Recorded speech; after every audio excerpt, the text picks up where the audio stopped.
Thailand पहुँचते ही मुकुल ने मुझे छोड़ के दूसरी लड़की के पास मसाज कराने चला गया और हमने यहाँ पे देखा इतने अजीब-अजीब खाने की चीज़ें कि मेरे को तो उल्टी ही आ गई। तो सुबह के 6 बजे है दिल्ली से बैंकॉक का हमारा फ्लाइट जिसके लिए हम सुबह-सुबह पहुँच चुके हैं एयरपोर्ट और हम दोनों सेकंड टाइम थाईलैंड जाने वाले हैं। तो गाइस चलो फटाफट से फ्लाइट के अंदर जाते हैं और सो जाते हैं क्योंकि इतनी तेज़ नींद आ रही है ना, हम पिछले 15 घंटे से सोए नहीं हैं। हम कल सुबह से जागे हुए हैं और अभी तक के नींद इतनी तेज़ आ रही है ना, सो नहीं पाए हैं।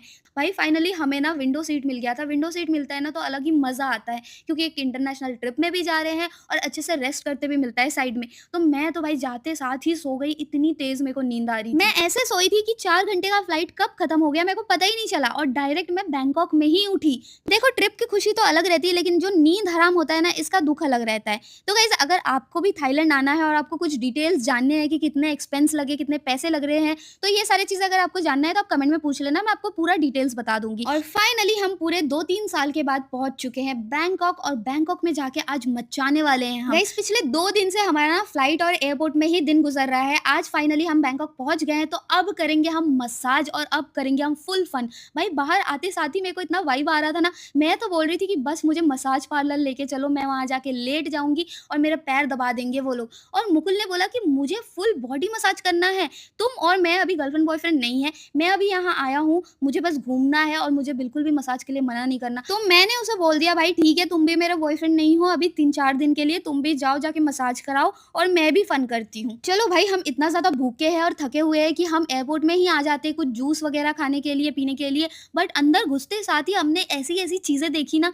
कि उल्टी सा आ रहा था और मतलब खाने को तो बिल्कुल ही मन नहीं कर रहा था। क्योंकि हम इंडियंस हैं, हम ये सारी चीज़ें खा नहीं पाते हैं। इतनी अजीब-अजीब चीज़ें लग रही थी ना, यहाँ पे चिकन को भी ऐसे फुला के रख दिया गया है, पता नहीं इसके कलर भी अजीब लग रहा था, मैं तो शॉक में ही आ गई थी। फिर हमने वो जगह तो छोड़ ही दिया और हम आ जाते सबवे में। फिर हमने देखा एयरपोर्ट में 2 बहनों को जो सेम ड्रेस पहन के आए थे, मुझे लग रहा था ये स्कूल ड्रेस में ही आ गए हैं एयरपोर्ट।